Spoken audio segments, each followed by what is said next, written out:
साहब को आमंत्रित करता हूं। दैनिक भास्कर के नेशनल एडिटर हैं और उत्तर प्रदेश में, जैसा कि मैंने कहा, बहुत लंबे समय से सक्रिय हैं और फील्ड में काफ़ी कुछ जा रहे हैं। गौड़ साहब, शुक्रिया आपका हमें समय देने के लिए। अब आप मुझे बताइए कि पूर्वांचल के इस इलाके में और स्पेशली ओबीसी और शेड्यूल्ड कास्ट कम्युनिटी के बीच किस तरह की विचारधारा उत्पन्न हुई है, वोटिंग पैटर्न क्या है, वोटिंग बिहेवियर क्या है, कौन से मुद्दे चल रहे हैं और कौन से नहीं चल रहे हैं? नमस्कार विजय जी। एक बड़ा फैक्टर मैं आपको दिखाना चाहता हूं कि ये पूरी जो 13 सीटें हैं, ये पूरी तरह से जातिवाद में उलझ के रह गई है। ये पूरा इलाका जो सपा ने भी जो कार्ड खेला है यहाँ पे कि वहां यादव बाहुल्य जो सीटें थी वहां भी दूसरी कम्युनिटी के लोगों को उतारा, ये भी उनका एक जातिगत कार्ड है। मजेदार बात यह है इसमें कि आप देखेंगे कि इन 13 में से 5 ऐसी लोकसभा सीटें हैं जहां खुद प्राइम मिनिस्टर गए हैं। मतलब आज इसका महत्व समझ सकते हैं कि 13 सीटें भाजपा के लिए कितनी महत्वपूर्ण है और बाकी के लिए कितनी महत्वपूर्ण है। वाराणसी, गोरखपुर सीटें भी ऐसी हैं कि जहां भारी संघर्ष चल रहा है। तो मैं आपको ये बताना चाहता हूं कि देखिए, जातिगत एंगल अपनी जगह पे है, इसमें कोई शक नहीं है। चाहे वो निषाद हो, मल्ला हो, राजभर हो, कुशवाहा हो, तमाम तरह की जातियां हैं यहाँ पे। लेकिन इन इलाके में जो यादव बाहुल्य सीटों पर दूसरी जातियों के कैंडिडेट उतारने का, जैसा कि आपने बताया था, अगर ये सपा का फॉर्मूला ठीक बैठ गया तो ठीक है, वरना ये आखिरी दाव है। ये बिल्कुल फील्ड में बिल्कुल नजर आता है। सर, मुझे आप बताओ कि इस इलाके में, देखिए, अब जब जाति की बात हो रही है तो खुल के बात हो ही जाए। प्रधानमंत्री नरेंद्र मोदी खुद ओबीसी कम्युनिटी से आते हैं और बीजेपी के सबसे बड़े सेनापति, बल्कि कई एक युद्ध उनके दम पर लड़ा जा रहा है। तो जब राजा खुद ही आ गया है तलवार लेके और उनकी भी कम्युनिटी ओबीसी है, तो बताइए इनके वाले ओबीसी कहाँ टिकेंगे? नहीं, तो मैं आपको वही बता रहा हूँ ना कि सपा भी ऐसा नहीं है कि वन साइडेड कोई वहां कोई चल रहा है कि वो कोई कह दे कि मैं तो ये 4 सीटें जीत रहा हूं, वो नहीं है। क्योंकि बीजेपी ने भी यहाँ पे बहुत कड़ा मुकाबला खड़ा कर दिया है और खास तौर पर आप देखें, योगी जी तो मेरे ख्याल से लगभग सारी सीटों पे गए होंगे। अखिलेश ने भी पूरी ताकत लगाई है। तो ये जो जातिगत गणित है, इस इलाके में आपको ज्यादा देखने को मिलेगी बनिस्पत दूसरे यूपी से। अब मुझे 2-3-4 चीजें फटाफट सर आपसे ये जानना, देखिए, अब देखिए फटाफट भी जानना है। बिल्कुल निकल गए, कुछ चीजें आ जाती हैं, अब क्या कर रहे हैं, दिन भर तो न्यूज में रहते हैं, वही सुनते रहते हैं। अच्छा गौर साहब, कुर्मी बिरादरी जिस पर मेरा बड़ा खास कंसर्न है, इनका वोटिंग पैटर्न क्या मानते हो आप? कुशवाहा कम्युनिटी, राजभर और निषाद बिंद, जिसका जिक्र अभी हम कर रहे थे, इसको अपन मानते, मैं ये मान के चलता हूं कि कुर्मी, राजभर और कुशवाहा, इनका पैटर्न आमतौर पर बीजेपी के साथ रहता है और इस बार भी हो सकता है बीजेपी के साथ जाए।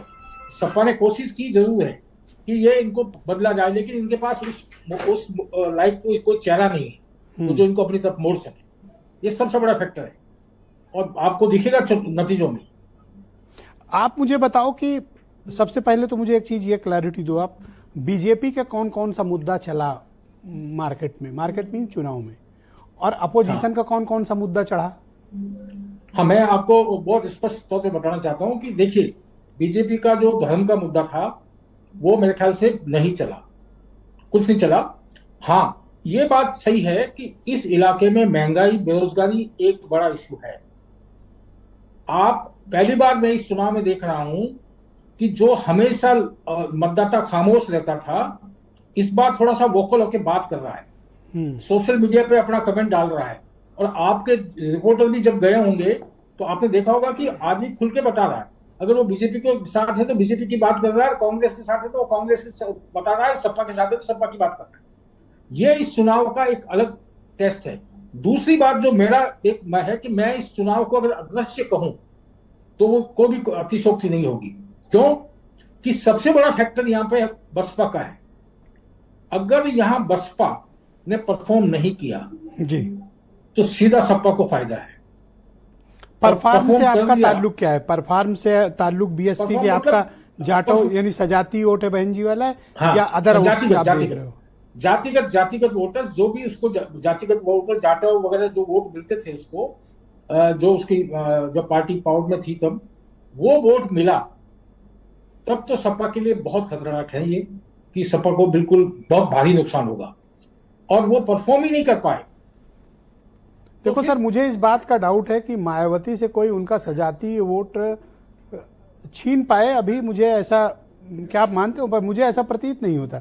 ये मानते हैं ठीक है 10-20% इधर उधर हो सकता है, पर लॉ एंड शेयर मायावती के ही पास होगा। 20% भी बहुत बड़े मायने रखता है।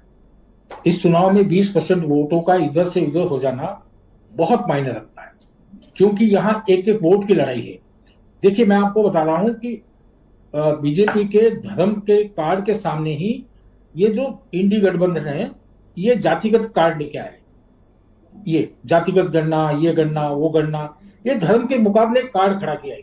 ये चला या नहीं चला? चलता है, चला या नहीं चला, ये अभी ये तो नतीजों से ही पता चलेगा। ये चला नहीं चला, ये नतीजों से मालूम पड़ेगा। क्योंकि देखिए, ये चुनाव में ये 13 सीटें हैं। ये 13 सीटें बाकी उत्तर प्रदेश की सीटों से बिल्कुल अलग है।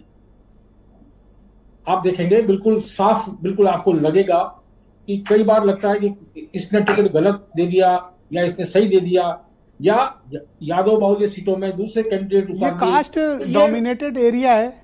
अब जैसे गोरखपुर रीजन आप देखें, ब्राह्मण डोमिनेटेड है। हाँ, तो वहां से बीजेपी ने क्या किया? गोरखपुर से प्रत्याशी ब्राह्मण, कुशीनगर से, देवरिया से, 4 में से 3 सीट तो वहां दे ही रखी है। हाँ, लेकिन गोरखपुर में निषाद वोटरों की संख्या भी अच्छी है।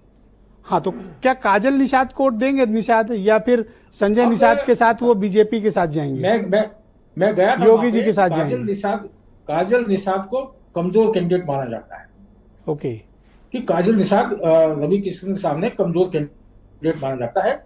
और दूसरा, वहां पे जो योगी जी का जो वो है पूरा प्रभाव, वो रवि किशन के साथ। अब एक लाइन में आप बताइए, प्रधानमंत्री का मार्जिन